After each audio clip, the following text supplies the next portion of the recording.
புருஷம் பொண்டாட்டி ஒரு பெட்டில் ஒரு நொழும்பு வலைக்குள்ளதான். கோமர் புள்ள இளந்தாரி பிள்ளைக்கும் கோமர் பிள்ளைக்கும் பாப்பா ஆண்டு தெரியும். அப்பல காப்பாத்துறதுக்கு ஓட்டேன் என்ன காப்பாத்துறதுக்கு ஓட்டையா இப்படி இருந்து வளகணும். அப்பதான் பிரிஞ்சு படுக்காரே ஐயோன்னு அவதிப்படுவார். படுக்கைய பிரியுங்க.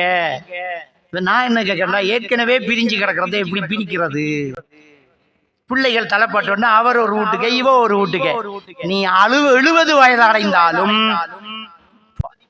அப்ப கனவு மனைவி சேர்ந்திருக்கணும். 10 வயசு அடைந்தால் பிள்ளைகள் பிரியணும். இதுதான் இஸ்லாம் மார்க்கம் சொல்லு. இப்ப பிள்ளைகள் சேருது, புருஷன் பிரிஞ்சுக்கிட்டு இருக்கிறது. கேட்டு வச்சா நிறைவேற்றணும், ஆனா நேர்ச்சை வைக்காதேன்னா ஏன் சொல்றாங்க தெரியுமா? எழுதினதான் நடக்கும். நீ நேர்ச்சை வச்சதால நோய் குணமடையவும் போறது இல்ல, நீ நேர்ச்சை வச்சதால காணாத்த பொருள் கிடைக்க போறதும் இல்லை. எழுத்து முந்திட்டு நேர்ச்சை வைக்காது. நேர்ச்சை வைக்கிறதால ஒரே ஒரு நன்மை நடக்கும், கஞ்சனுக்கிட்ட இருந்து ஏழைகளுக்கு உணவு கிடைக்கும். அவ்வளவுதான். படைத்த இறைவனுக்கு தெரியும் நாளை என்ன நடக்கும் என்று.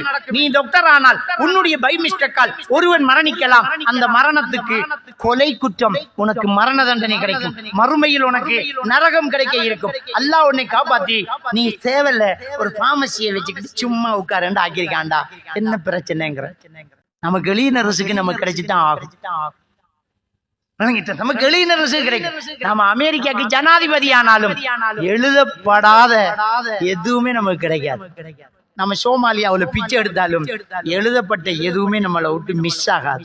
அப்ப காலு கீழே கைய போட்டு ஒரு ஆளை இடுப்பை பிடிக்க சொல்லி தலையை பிடிக்க சொல்லி அப்படி ஆட்டாவுல தூக்கி வைக்க அல்ஹம்துலில்லாஹ்.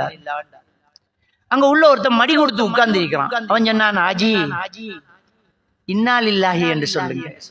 அவர் சொல்லி கொடுக்கிறாரு. இந்த ஆளு தெளிவா சொன்னா, இல்ல தம்பி அல்ஹம்துலில்லாஹ் தான். ஏன் ஹாஜி?